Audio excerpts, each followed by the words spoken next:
안녕하십니까. 민주당의 대검찰청에 대한 국정감사 보이콧에 대해서 말씀드리겠습니다.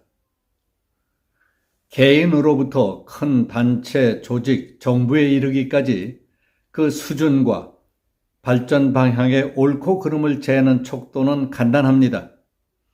법과 원칙, 질서에 따라서 움직이느냐, 법, 질서, 원칙 같은 것은 따질 것도 없이 무조건 힘과 어거지가 지배하느냐에 따라서 그 수준과 장래성을 짐작할 수 있습니다. 그러나 유감스럽게도 우리는 특히 정치권에서 벌어지고 있는 행태를 보면 갈수록 법과 원칙, 질서는 힘을 못 쓰고 안면몰수하고 무조건 떼거지로 밀어붙이며 어거지를 쓰는 무례한들이 더욱 기승을 부리는 것 같아 보입니다. 겪어온 바로는 친북 좌파 정권이 들어설 때마다 성큼성큼 악화돼 가더니 지난 5년 동안 문재인의 친북 좌파 정권이 거쳐간 뒤로는 그 뒤끝이 전에 없이 더 고약해지고 있는 것 같습니다. 대통령을 지낸 문재인을 비롯해서 몹쓸 버릇에 물들어 쓰레기처럼 쌓이고 더럽혀진 관행과 적폐들이 너무 많습니다. 부패와 오염이 심각해서 그것부터 철저히 제거해야겠지만은 그것도 쉽지 않습니다. 지난 3월 선거에서 천신만고 끝에 대통령은 간신히 바꿨지만은 문재인 정부가 알박기식으로 박아놓은 주요 포스트와 정치권, 정부 관련 주요 기관 등에는 친북 좌파 세력의 하수인들이 버티고 앉아서 노골적으로 방해하는 일들이 여기저기서 매일 터져나오고 있습니다. 대표적인 사례로 윤석열 정부가 들어선 뒤 더불어민주당이 정치권에서 저지르고 있는 일들을 보십시오. 여야 정치권이 힘을 합쳐서 부정부패와 산더미같이 쌓인 적폐부터 걷어내야 할 텐데 뭐 하나라도 바로잡자고 협의하거나 합의한 것이 있었습니까? 민주당은 집권기간 동안에 있었던 그 많은 권력형 부정, 비리, 부패, 적폐에 대해서는 말도 못 꺼내게 만들어 놓았습니다. 문재인 정권 말에 어거지로 만든 공수처니 검수완박법이니 하는 것으로 비리, 부정, 부패, 적폐를 덮으려는 데에만 눈이 새빨갛습니다. 그러나 하도 많고 덩어리가 커서 다 가릴 수도 없지만은 요즘은 맨날 사방에서 그 험한 꼴들이 드러나고 악취가 진동하고 있습니다. 국민들은 아우성입니다. 그 수괴인 문재인을 비롯해서 지난번 대선 때 더불어민주당 후보로 나왔던 천하의 파렴치 사기꾼 거짓말쟁이를 왜 빨리 처단하지 않고 방치하고 있느냐 하고 귀가 따갑게 떠들고 있습니다. 절대다수 국민들은 법을 어긴 자에 대해서는 지위의 높고 낮음을 가리지 말고 예외 없이 법에 따라 엄중 처벌하라는 요구입니다. 그것이 바로 공정이고 정의라고 믿고 있습니다. 윤 대통령과 법무부도 범법자에 대해서는 법대로 엄중 처벌하겠다고 여러 번 다짐했습니다. 법과 원칙, 질서에 따라 움직이는 국가사회로 바로 잡혀가느냐? 법, 질서, 원칙 같은 것은 따질 것도 없이 무조건 힘과 어거지가 판을 치는 개판사회로 굳어져서 망하는 길로 갈 것이냐의 본격 싸움이 드디어 우리 눈앞에서 펼쳐지기 시작했습니다. 이재명 더불어민주당 대표의 최측근이자 대선 때 민주당 선거대책본부 총괄 부본부장을 지낸 김용 민주연구원 부원장이 19일 검찰에 체포됐습니다.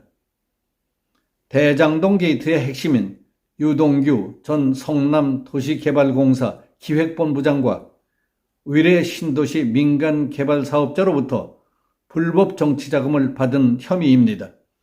검찰은 김 부원장이 작년 4월 민주당 대선 경선을 앞둔 시점부터 그해 8월까지 여러 차례에 걸쳐 대선 준비 등을 명목으로 8억 원가량을 현금으로 받은 정황을 파악하고 대장동 개발 특혜 사건 수사를 불법 대선 자금 사건으로 확대했습니다. 20일 0시 구속기간 만료로 석방된 유동규 전 본부장은 검찰 조사에서 작년 4월부터 3차례에 걸쳐 김용 부원장에게 7억 4천만 원을 건넸다고 진술한 것으로 알려졌습니다.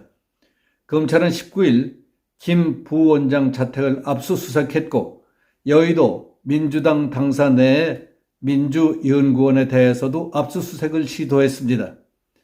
그러자 민주당 의원들은 민주당사로 총집결해 압수수색을 막았습니다. 20일 오전 여의도 국회의사당에서는 법제사법위원회 국정감사가 진행됐습니다. 그러나 더불어민주당 의원들은 강력한 법 집행에 저항해서 국감에는 하나도 참석하지 않았습니다. 그리고 기자회견을 열어 다음과 같은 사항을 요구했습니다. 민주당사 압수수색을 중지하라. 윤석열 대통령과 한동훈 법무부 장관의 대국민 사과, 이원석 검찰총장 사퇴, 송경호 서울중앙지검장 등에 대한 문책을 요구하며 받아들여지지 않으면 국정감사에 불참하겠다는 방침을 밝혔습니다. 이재명 대표는 의원총회 뒤 취재진과 만나서 검찰이 대선 자금 운운하지만 불법 자금은 이론도 본일도 쓴 일도 없다. 영원한 권력이 어디 있겠느냐. 칼로 흥한 사람은 칼로 망한다. 국민과 역사를 두려워하는 정권이 돼야 한다며 결백함을 주장했습니다. 이게 말이 됩니까? 검찰이 수사와 법 절차를 밟아 법원으로부터 받은 압수수색을 중지하라는 것도 말이 안 되고, 죄를 진 놈은 따로 있는데 대통령과 법무장관이 왜 대국민 사과를 해야 하며 검찰총장은 왜 사퇴를 하라는 건지, 이런 주장이 도둑이 매를 든다는 말과 어떻게 다른지 궁금합니다. 이재명은 불법 자금은 이론도 본일도 쓴 일도 없다고 했습니다. 영원한 권력은 없다. 칼로 흥한 사람은 칼로 망한다는 소리도 했습니다. 마치 자기가 자기를 원망하며 탓하면서 벽에다 머리를 짓찍고 있는 칠푼이 꼴의 코미디를 보는 것 같아 저절로 웃음이 납니다. 국정감사는 특정 정당이나 죄진 정치인을 지키거나 감싸기 위해 마련했다 해놓은 자리가 아닙니다. 대다수 국민과 내일을 위해 국정을 점검하며 연구하는 토론의 장이어야 합니다. 그런데 함량 미달의 정치꾼들은 그들 스스로가 국회와 정치를 경멸하게 만드는 정치 경멸의 장처럼 만들어가고 있습니다. 이번에도 보십시오. 민주당과 이재명 대표 그리고 대장동 게이트 일당이 한 몸이라는 것을 스스로 인정한 꼴이 되지 않았습니까? 죄진 것이 없고 떳떳하다면 당원들이 밤새워 당사를 지키며 압수수색을 거부할 이유가 없지 않겠습니까? 여기서 마치겠습니다. 감사합니다.